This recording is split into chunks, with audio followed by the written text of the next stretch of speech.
Due to climate change, airline companies are facing increased pressure from regulators and the public to cut carbon emissions. The International Civil Aviation Organization has also called for airlines to report their emission levels. To deal with those issues, aviation firms are ramping up on sustainability by buying new fuel-efficient planes and increasing onboard initiatives like recycling.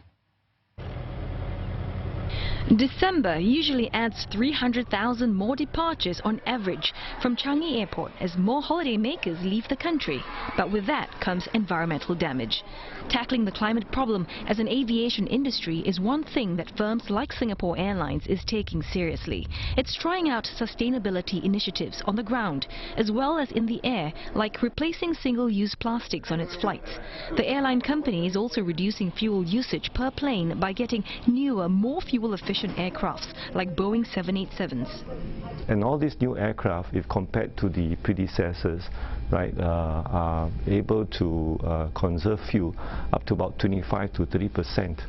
Right, so that makes the flying of ours, right, a lot more fuel efficient and a lot more sustainable. For low-cost carriers like AirAsia, which have far more economy seats per plane, emissions are kept low.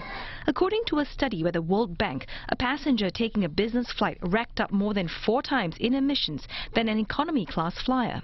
And a first-class luxury passenger would be looking at 6 times in carbon emissions compared with someone in economy.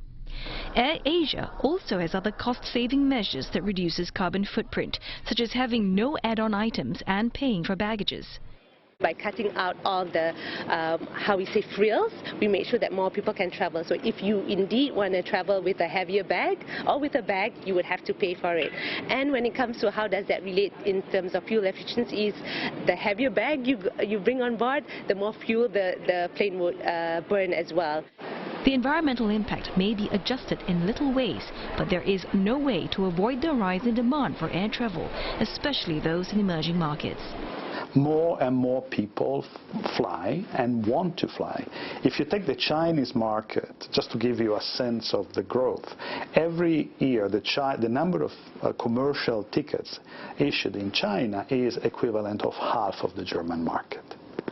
So this is a spectacular growth in volume, particularly in Asia, particularly in the lower middle class.